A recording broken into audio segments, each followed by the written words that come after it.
श्री कृष्ण कहते हैं, तुम्हारे बीते हुए कल को तो मैं ठीक नहीं कर सकता, लेकिन तुम्हारे वर्तमान में अगर तुम्हें अच्छा कर्म करोगे तो मैं तुम्हारे आने वाला कल जरूर उजागर करूंगा। आज के ज़माने में कोई अपना नहीं होता, सिर्फ लोग तब तक साथ देते हैं जब तक उनका स्वार्थ होता है। अगर कोई अकेला है तो उसका मतलब ये नहीं कि उसे कोई पसंद नहीं करता, बल्कि वो अकेला इसलिए है उसने दुनिया की औकात देखी है। लोगों को परखने की आदत डालो। जैसे हर चमकती चीज़ सोना नहीं होती, वैसे ही हर अच्छा दिखने वाला इंसान सच्चा नहीं होता। अकेले रहने का मज़ा ही अलग है, ना किसी की ज़रूरत और ना किसी से उम्मीद। सफाई वहाँ देना चाहिए जहाँ उसे सुनना और समझने वाला एक खुला दिमाग हो। मेहनत एक ऐसी चाबी है जो बंद भाग्य के दरवाजे को भी खोल देती है। डाली से गिरते हुए पत्तों ने क्या खूब कहा है कि अगर बोझ बन जाओगे तो अपने ही तुम्हें गिरा देंगे। क्रोध को प्यार से, बुराई को अच्छाई से, स्वार्थी को उदारता से और झूठे व्यक्ति को सच्चाई से जीता जा सकता है। जिस तरह समुद्र के खारे पानी को गर्म करने के बाद नमक के कण दिखाई देते हैं, ठीक उसी तरह से जब हम ध्यान, भक्ति और तप करते हैं तब हमें भगवान के दर्शन होते हैं। इसके लिए हमें हमारी बुराइयों को छोड़ना पड़ता है, तभी हम ईश्वर को प्राप्त कर सकते हैं। अगर आपको बहुत सारे परेशानियों से गुजरना पड़ रहा है तो आप खुश हो जाएं, क्योंकि भगवान की नज़र आप पर है। देर से ही सही, लेकिन वो आपकी ज़रूर सुनेंगे। इंसान का भाग्य उन्हीं के कर्मों का फल होता है जो उसने अतीत में किए हैं। इसी तरह वो लोग जो आज कर्म कर रहे हैं वो उनके आने वाले कल का निर्धारण करते हैं। भगवान बोलते हैं, तू करता वही है जो तू चाहता है, पर होता वही है जो मैं चाहता हूँ। तो तू कर वही जो मैं चाहता हूँ, फिर होगा वही जो तू चाहता है। अतीत को बदला जा सकता है, वर्तमान से बचा नहीं जा सकता, लेकिन केवल भविष्य को संवारने का कार्य ही वर्तमान में किया जा सकता है। क्या फर्क पड़ता है हमारे पास कितने लाख, कितने करोड़, कितनी गाड़ियाँ और कितने घर हैं? खानी तो बस 2 वक्त की रोटी है, जीनी तो बस एक ही जिंदगी है। फर्क सिर्फ इस बात से पड़ता है कि हमने कितने पल खुशी से बिताए, कितनों की खुशी की वजह हम बन पाए। सुख दुख एक सिक्के के 2 पहलू हैं। जहाँ सुख होगा वहाँ दुख भी होगा, और जहाँ दुख होगा वहाँ सुख भी होगा। इसलिए सुख दुख के बारे में बिना सोचे निरंतर अपने लक्ष्य को प्राप्त करने के लिए प्रयास करते रहना चाहिए। एक बात हमेशा याद रखना, किसी के सामने गिड़गिड़ाने से ना मोहब्बत मिलती है ना इज्जत। इसलिए अपने स्वाभिमान को जिंदा रखो। कोई अगर आपकी किस्मत में होगा तो वो आपके पास खुद भी चल कर आएगा। दूसरों को हराने का मौका मत दो, बस खुद को आगे ले जाने की जिद पालो। कभी हार ना मानने की आदत ही एक दिन जीतने की आदत बन जाती है। एक बार एक व्यक्ति नदी के पुल से ही कहीं जा रहा था, तभी अचानक उसके पीछे कई बंदर पड़ जाते हैं और उस आदमी को परेशान करने लगते हैं। वह आदमी अपने आप को बचाने के लिए उन बंदरों से दूर भागने की कोशिश करता है। तभी सामने से एक आदमी आकर उस आदमी को कहता है कि तुम इन बंदरों से मत डरो, तुम जितना इन बंदरों से डरोगे वह तुम्हें उतना ही डराएंगे।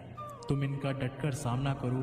तो वो आदमी उन बंदरों का सामना करने के लिए उनकी तरफ देखता है और उन बंदरों की आंखों में आंखें डालकर चिल्लाने लगता है और सभी बंदर वहाँ से भाग जाते हैं। हमारे जीवन में भी नकारात्मक विचार इस बंदर की तरह है। जितना हम इन बंदरों से डरेंगे उतना ही पीछा हमारा करेंगे, और जैसे ही हम इनका डटकर मुकाबला करेंगे वह भाग जाएंगे। सिर्फ 2 ही चीज़ मनुष्य के भाग्य का निर्माण करती है। पहला, स्वभाव। अगर आपके स्वभाव में अच्छाई, विनम्रता और गुण है तो आपका भाग्य चमकेगा। अगर आपका स्वभाव क्रोधी है, आलसी है, तो आपका भाग्य बिगड़ना अनिवार्य है। इसलिए आपके स्वभाव को मधुर और आकर्षित बनाइए। दूसरा, आपकी वाणी बोलना तो आदमी 2.5 साल की उम्र में ही सीख जाता है, परंतु कब, कहाँ, कैसे और क्या बोलना है उसे ये जिंदगी भर भी समझ में नहीं आता है। जिसे ये बोलना आ गया कि कब, कहाँ और कितना बोलना चाहिए, समझ लो उसे सफल होने के लिए कोई नहीं रोक सकता। पिता से बड़ा कोई सलाहकार नहीं, माँ की छाँव से बड़ी कोई दुनिया नहीं, भाई से अच्छा कोई भागीदार नहीं, और बहन से बड़ा कोई शुभचिंतक नहीं। इस मतलबी दुनिया से कोई मतलब ना रखो, और मतलब रखना है तो अपने मतलब से मतलब रखो। अगर तुम्हारे घर आग लग जाए तो लोग सहानुभूति प्रकट करने आते हैं, वो कहते हैं बहुत बुरा हुआ। और अगर तुम्हारा घर बड़ा हो जाए, एक और मंजिल बन जाए, तो कोई तुम्हें बधाई देने के लिए नहीं आता। ज़रा सोचिए कि जब आपके साथ कुछ अच्छा होता है तो कोई कहने नहीं आता कि अच्छा हुआ जानकर खुशी हुई, मगर आपके साथ अगर कुछ बुरा होता है तो ज़रूर कुछ लोग आकर ज़रूर कहेंगे अरे सुनकर बुरा लगा। अगर जब वो कहते हैं कि अरे बहुत बुरा हुआ, तब तुम जानोगे कि वह तो सिर्फ मज़े ले रहे थे। दुआएं मांगने से किसका भला होता है? मिलता तो वही है जो हमने बोया होता है। तुम नीचे गिर के देखो, कोई भी नहीं आएगा उठाने।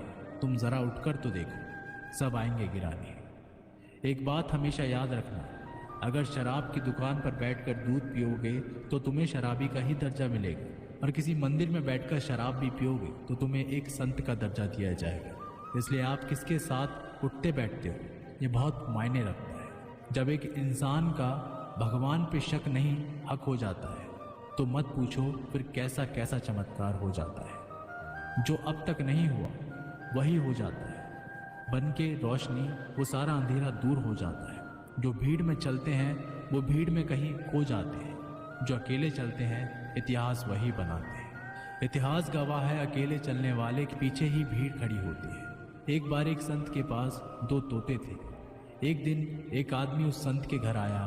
दोनों तोते अलग अलग पिंजरे में बंद थे। जैसे ही उस आदमी ने उस संत के घर में प्रवेश किया तो एक तोते ने बोला, राम राम, आपका स्वागत है, आइए बैठिए। उसको देखकर बहुत खुशी हुई। ये सुनकर उस आदमी को बहुत अच्छा लगा। अरे वाह, ये तो कितना मीठा बोल रहा है। फिर उस आदमी ने दूसरे तोते की तरफ देखा। उस तोते ने उस आदमी को इतनी गालियाँ बकी कि उसको मारो, पीटो, लूटो। ये सुनकर उस आदमी ने उस संत से कहा कि अरे संत जी, ये क्या मामला है? एक तोता गालियाँ बक रहा है और दूसरा तोता इतना मीठा बोल रहा है।